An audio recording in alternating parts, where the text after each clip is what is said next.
Most babies start solids before their digestive systems can actually process the food, not by weeks, sometimes by months. And almost nobody tells parents this. I learned it the hard way. When my son approached 6 months or so, I expected what most parents expect: gradual progress, a few bites, then eventually meals. But his system kept telling me something was off. Digestion seemed slow. Even mild foods would wreck his sleep. And I started asking a question I couldn't find a clean answer to anywhere.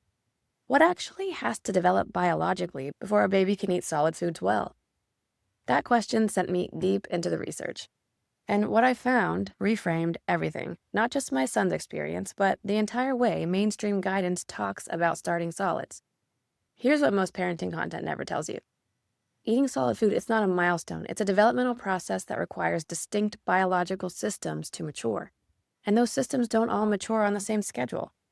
Today, I'm going to walk you through all four, because once you understand this framework, feeding stops feeling like a struggle and starts making biological sense. Most of the advice parents get sounds like this. Around 6 months, start solids, offer food regularly, work toward multiple meals per day. By the end of the first year, babies are eating a lot of solid food or even are weaned. And for many babies, this timeline works. Their systems mature on schedule and the transition works smoothly. But that framing carries a hidden assumption that eating is a milestone, a box to check, something that happens at 6 months for every baby. And I want to remind you that there is no other developmental milestone that we think of this way. Your baby can walk at a wide range of ages, crawl at a wide range of ages. Why should we have to start solid food at the same time for every baby? When you look at the biology, the assumption just falls apart. Here's the simplest version of what I mean. If a baby struggles with solids and we're thinking in milestones, we ask, what's wrong with my baby? But if we're thinking in developmental processes, we actually ask, which system is still catching up? These are completely different questions, and they lead to completely different responses. So let's look at the four systems. But first, here's something worth knowing. Most pediatric feeding guidance was written well before the last decade of microbiome and developmental neuroscience research.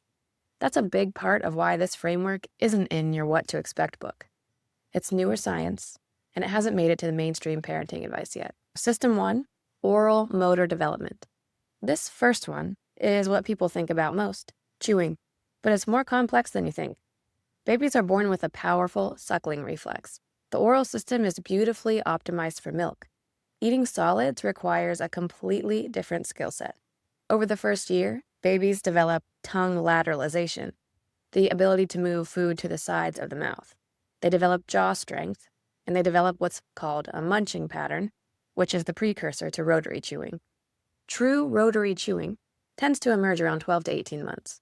It becomes significantly more effective when the first molars arrive. And here's the nuance that gets lost in the baby-led weaning conversations. Yes, babies can mash soft foods with their gums, and many do fine with that. But chewing isn't just about getting food in the mouth. It increases the surface area of the food, mixes it with saliva, and kicks off the digestive process before anything reaches the stomach. The question isn't just, can my baby eat this? It's, can my baby's system do something useful with it? And that leads directly to System 2. System 2, digestive enzymes. This is the one most parents have never heard of, and in my view, it's the most clarifying. At birth, a baby's digestive system is optimized for exactly one thing: milk. Newborns have high lactase. That's the enzyme that breaks down milk sugar. They have robust fat-digesting enzymes. What they have almost none of is the capacity to digest starches and complex carbohydrates. The specific enzyme is pancreatic amylase. It's responsible for breaking down starch, and in newborns, it's extremely low. It increases gradually through the first year of life, but stays well below adults into the second year of life. What this means practically is rice cereal, which was the standard first food recommendation for decades, it's almost entirely starch. And young babies have very limited ability to break that down. Undigested starch ferments in the gut. It produces gas, it disrupts the microbiome, it causes discomfort. This isn't a knock on any particular feeding choice, it's just the enzyme reality. And it explains something parents often find baffling. Why does a food that seems completely safe still cause obvious digestive distress? Digestion capacity improves meaningfully across the first year. The enzyme picture is a big part of why timing and food choices matter more than mainstream guidance often lets on. Number 3, the gut microbiome. System 3 is one that's gotten the most research attention in the last decade. Babies aren't born with a finished digestive ecosystem.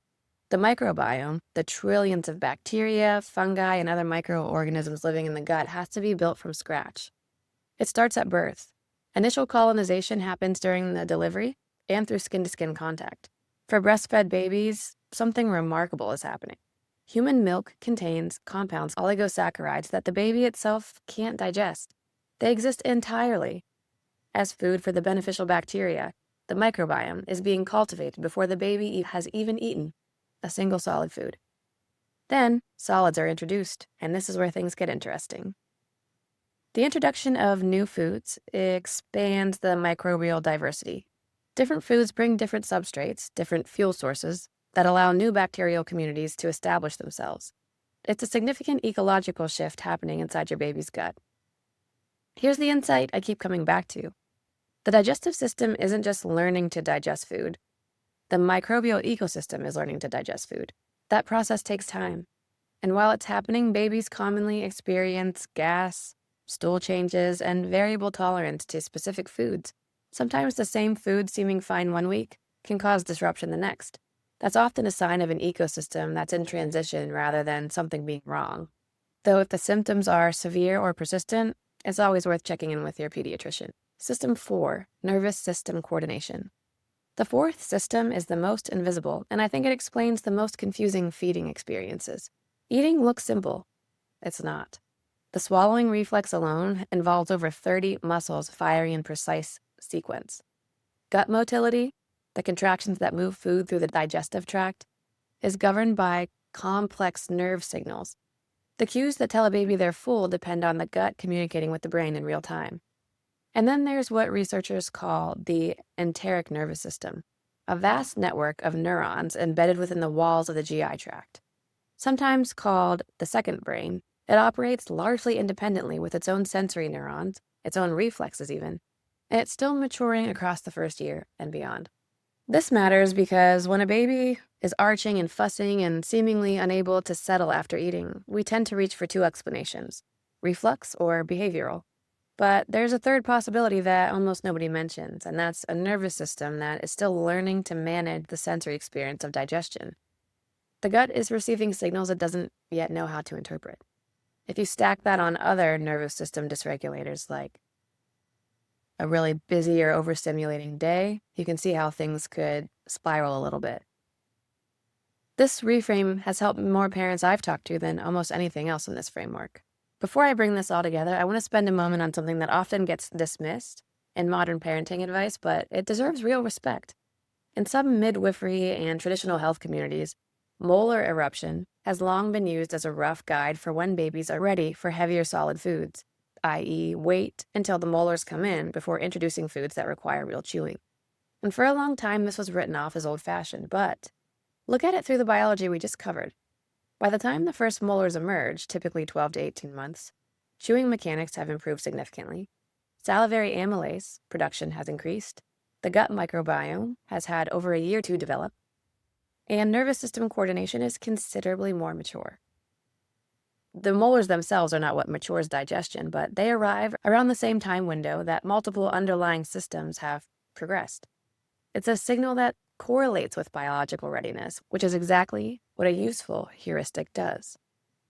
Traditional wisdom often carries embodied knowledge that predates our ability to explain it. So before we dismiss it, it's worth asking what it might be tracking. I also want to say something directly to the parents who have felt the pressure. And I know most of you have. I definitely have. There is a real cultural expectation that by the end of the first year, babies should be substantially eating solid foods. And when that's not happening, feeding struggles can feel like failures, or you just feel like you have to explain your choices, or it feels like you're doing something wrong or your baby has a problem. But here's what the biology makes clear. The transition from milk to solids isn't a cliff you fall off of at 6 months. It's a months-long developmental process. Some baby systems are simply on a different timeline, not a broken one, just a different one. Responding to where your baby actually is instead of what the calendar says they should be, it's not falling behind, it's actually paying attention. So let's come back to where we started. When we think of solids as a milestone, feeding struggles feel like a problem to push through. When we understand that eating is a developmental process, one that requires an oral motor system, a digestive enzyme system, a gut microbiome, and a nervous system to coordinate together, those struggles start to make sense. The gas and the sleep disruption and the food refusals and the inconsistency, all of that becomes intelligible when you know what's actually developing. So instead of asking, why does it seem like my baby can't handle solids? Ask, which one of these four systems might still be catching up for your baby right now? You might not always have an easy answer, but asking a question like this changes the frame from frustration to curiosity. And curiosity is a much better place to parent from. That shift in perspective is what changed my son's feeding experience for me. I stopped trying to push him through a timeline and started watching what his system was actually doing. And things have been progressing on his schedule, not the calendar's. If you know a parent who's been struggling with solids and feeling like something is wrong with their baby, send them this video. It might be the reframe they need. And if this gave you a framework you didn't have before, make sure to subscribe so you don't miss the next one.